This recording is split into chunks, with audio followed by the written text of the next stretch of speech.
حامدا ومصليا أما بعد فأعوذ بالله من الشيطان الرجيم بسم الله الرحمن الرحيم قل يا عبادي الذين أسرفوا على أنفسهم لا تقنطوا من رحمة الله إن الله يغفر الذنوب جميعا إنه هو الغفور الرحيم صدق الله مولانا العظيم درود شریف وائے اللهم صل على سيدنا مولانا محمد وعلى آل سيدنا مولانا محمد افضل صلواتك بعدد معلوماتك وبارك وسلم وصل عليه. اللہ پاک زمن خالق دے، زمن مالک دے، زمن معبود دے، او سمر نعمتنا کہ ظاہری دی کہ باطینی دی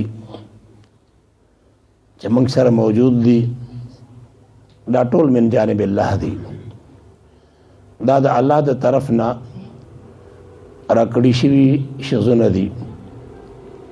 وما بكم من نعمت فمن الله، څومره نعمتونه چې تاسو سره دي دا د الله د طرف نه دي. د الله یو نعمت نه دی، دوه نه دي، په سوونو نه دي، په زرګونو نه دي، په لکونو نه دي. څنګه چې علم د الله غیر متناهی دی، رحمتونه د الله پاک هم غیر متناهی دي. یو بزرگ فرمائی خدایا کے تمانم شکر نعمت آئے تو، شکر نعمت آئے تو چندہ کی آلائے تو. یا اللہ زبستا د نعمتونو شکریہ څنګه ادا کړم؟ هغه غیر متناهی دي، نو د هغې شکریه به زه څنګه ادا کړم؟ خو مختصر دا چې الله ستا څومره نعمتونه دي دومره هغې دپاره شکریې دي. د الله په دغې رحمتونو کې یو رحمت دی، هغه مهرباني د الله ده چې هغې نه موږ تعبیر په رحمت سره کوو. حدیث پاک کې راځي، نبی کریم علیہ الصلوۃ والسلام فرمائی ان للہ مئۃ رحمہ، د الله سل رحمت دی، انزل منها واحدة بین الجن والانس والبہائم فبها تعطف الوحش على ولدها وأخر الله 99 رحمة يرحم بها عباده. د الله پاک سل رحمت دی، په دغې سل رحمتونو کې دنیا ته الله پاک صرف یو رحمت را لېږلی دی، او دغه رحمت بیا الله تقسیم کړی دی د پیریانو، د انسانانو، د زناورو ترمن الله تقسیم کړی دی. یو کم سل رحمت الله رسته کړی دی آخرت. یو بدا د دنیا دا رحمت په سره هم شي، کافر به بهر شي، زناور به بهر شي، دا ټول سل واړه رحمتونه به الله مسلمان ته متوجه کړي. یرحم بها عباده یوم القیامه، چې په دغه سلو رحمتونو به الله پاک په خپلو بندگانو چې مؤمنان دي هغې باندې به رحمت کوي. الله رحمتونه ډېر بې اندازې یو رحمت دی، دنیا کې څوک هم د هغې نه محرومه نه دي. چې کله د آخرت کې دا اصل رحمتونه شي، زناور به ترې بهر شي، کافر به بهر شي، خالص مسلمانان به پاتې شي. دا زموږ یقین دی دغه وخت کې به د الله د رحمت یو مسلمان هم محرومه پاتې نشي. دا رحمت په الله پاک ټولو مسلمانانو ته په الله پاک ورسوي.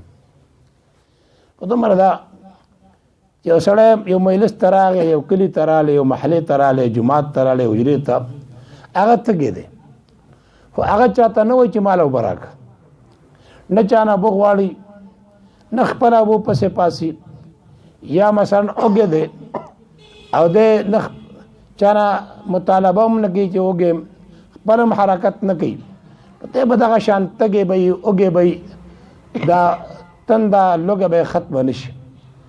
دغه شان د الله رحمت خو ډېر دی، خو هغې دپاره به مطالبه کوي، الله نه به رحمت غواړي، نو هله به الله پاک هغه رحمت تا ته متوجه کړي.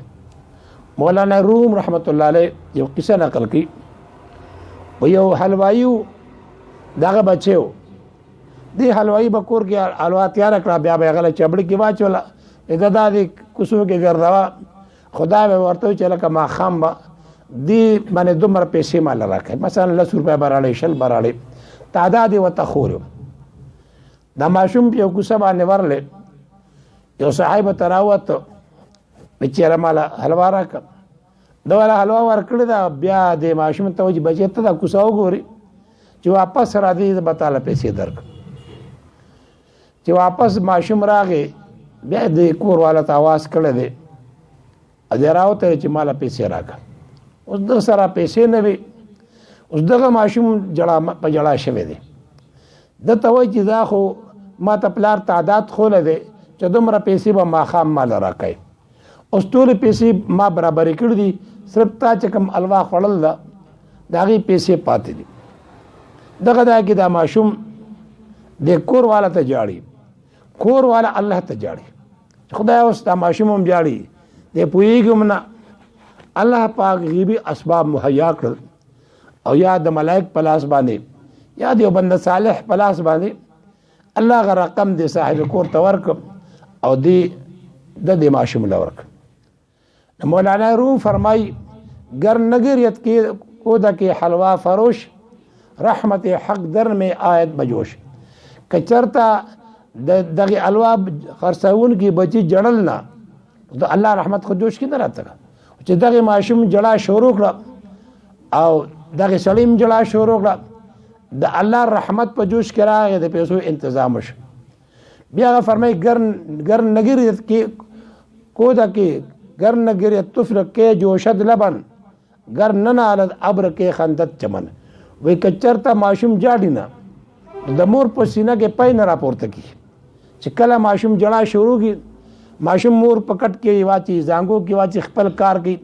کدا ماشوم 10 غنټې نه را پاسې مور د خواله نزي، خو کله چې د ماشوم جړه شروع کړه نو که د مور اړه هغه پریدي، که مور ډوډۍ پخي هغه پریدي، او د ماشوم طرف ته هغه متوجه شي. خدا ماشوم چې نه جاړي نو د مور په سینه کې پین جوش نه کوي، او چې کله بچې وجاړي نو د مور په سینه کې پی جوش وکړي. او بیا مولانا رومي کې چې پورته نه دي اوریځي په ځمکه باندې جړل نه، نو دا ښایسته ښایسته باغونه چمنونه به نه زرغونېدل، پاسه نه اوریځ وجاړي، اوښکې تویېږي، باران اورېږي، نو د ځمکې نه ګیاګان نه راوځي. کله چې انسان الله ته وجاړي او الله ته فریاد وکړي، نو الله ورته خپل رحمت متوجه کړي.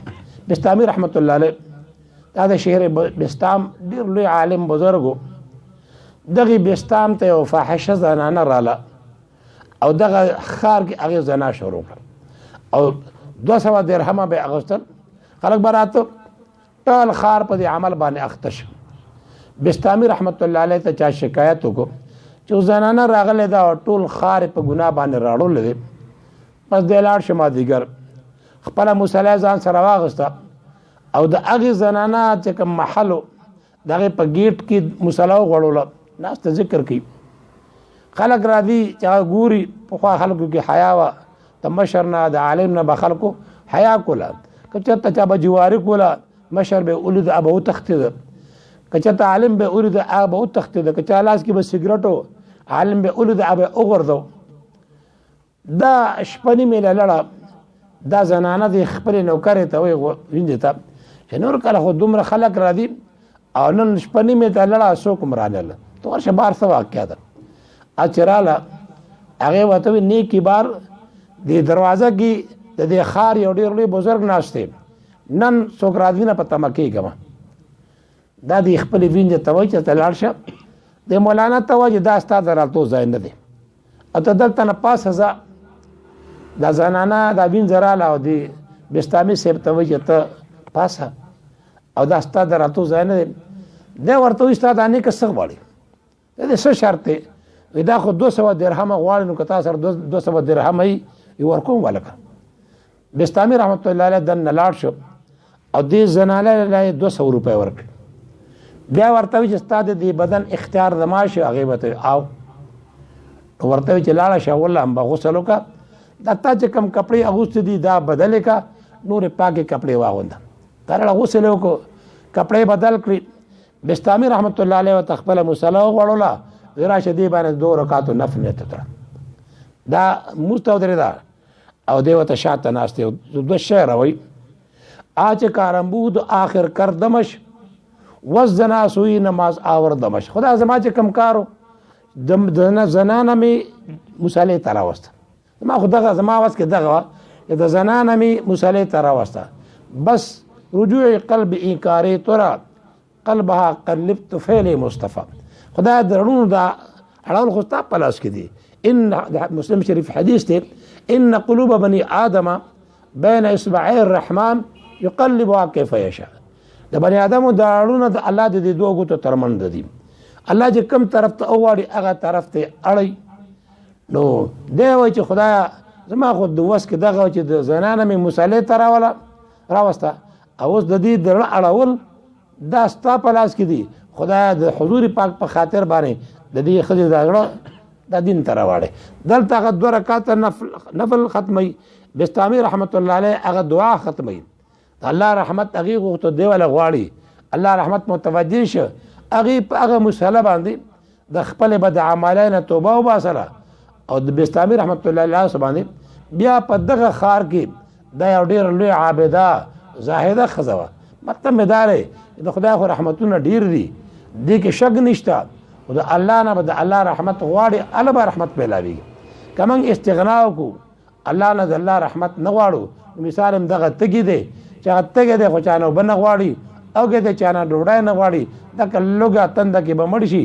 او دغه لوګه تند به ختم نشي دی بچانا ډوډۍ غواړي چانه به وب غواړي د کشان الله نه من غواړو رحمت الله به غواړو او بیا به الله پاک موږ باندې مهرباني کوي او خدای پاک خپل رحمتونه موږ ته متوجي کوي الله دې موږ په خپل رحمتونو کې پټ کړي صلی الله تعالی علی خیر خلقه محمد و آله و صحبه اجمعین برحمتک یا ارحم